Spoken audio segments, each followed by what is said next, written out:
আমাৰ জীৱনত কেতিয়াবা এনেকুৱা ঘটনা আহে যি ঘটনাৰ বাবে আমি নিজে নিজৰ মাজতে আপছেট হৈ পৰোঁ আৰু কেতিয়াবা আমি ভগৱানকো দুখ দিওঁ যে ভগৱান মোৰ লগতে কিয় এনেকুৱা বাৰে বাৰে হয়, আমাৰ লগতে কিয় এনেকুৱা বাৰে বাৰে হয়।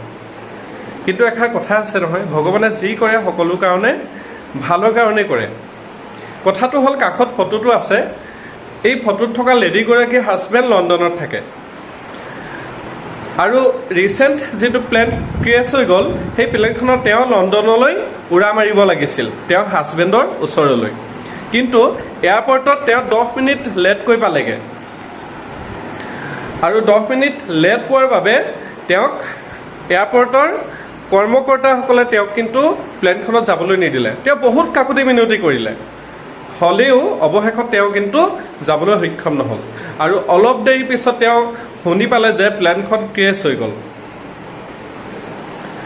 গতিকে কথাটো এইটোৱে ক'ব বিচাৰিছোঁ যে কেতিয়াবা আমি কিছুমান ভাল কিবা পাবলৈ আমি কিছুমান হেৰুৱাবলগীয়াও হয়। ভগৱানে ভাল কিবা এটা দিবলৈ আমাক বেয়া কিছুমান জীৱনৰ পৰা আঁতৰাইও পঠিয়ায়। গতিকে সকলো সময়তে যি হৈছে ভাল হৈছে বুলি ভাবি আগবাঢ়ি যোৱাটোহে মানুহৰ কৰ্তব্য আৰু মানুহৰ ধৰ্ম। গতিকে সুখতো বেছি অহংকাৰ নকৰি আগুৱাই যাব পৰাবোৰহে জীৱনত আচলতে কিন্তু প্ৰকৃততে সফল ব্যক্তি বুলি ক'বলৈ বিচাৰোঁ।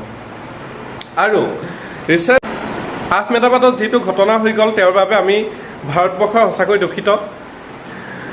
আৰু এই প্লেন ক্ৰেছত যিবিলাক মানুহ আমাৰ মাজৰ পৰা হেৰাই গ'ল, তেওঁলোকৰ আত্মাৰ সদ্গতি কামনা কৰিলোঁ। ধন্যবাদ। আমাৰ জীৱনত কেতিয়াবা এনেকুৱা ঘটনা আহে যি ঘটনাৰ বাবে আমি নিজে নিজৰ মাজতে আপছেট হৈ পৰোঁ আৰু কেতিয়াবা আমি ভগৱানকো দুখ দিওঁ যে ভগৱান মোৰ লগতে কিয় এনেকুৱা বাৰে বাৰে হয়, আমাৰ লগতে কিয় এনেকুৱা বাৰে বাৰে হয়। কিন্তু এষাৰ কথা আছে নহয়, ভগৱানে যি কৰে সকলো কাৰণে ভালৰ কাৰণে কৰে। কথাটো হ'ল, কাষত ফটোটো আছে, এই ফটোত থকা লেডিগৰাকীৰ হাজবেণ্ড লণ্ডনত থাকে আৰু ৰিচেণ্ট যিটো প্লেন ক্ৰেছ হৈ গ'ল, সেই প্লেনখনত তেওঁ লণ্ডনলৈ উৰা মাৰিব লাগিছিল, তেওঁৰ হাজবেণ্ডৰ ওচৰলৈ। কিন্তু এয়াৰপৰ্টত তেওঁ 10 মিনিট লেটকৈ পালেগৈ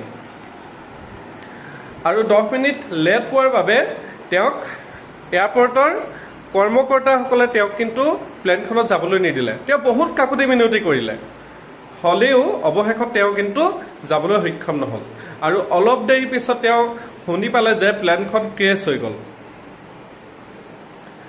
গতিকে কথাটো এইটোৱে ক'ব বিচাৰিছোঁ যে কেতিয়াবা আমি কিছুমান ভাল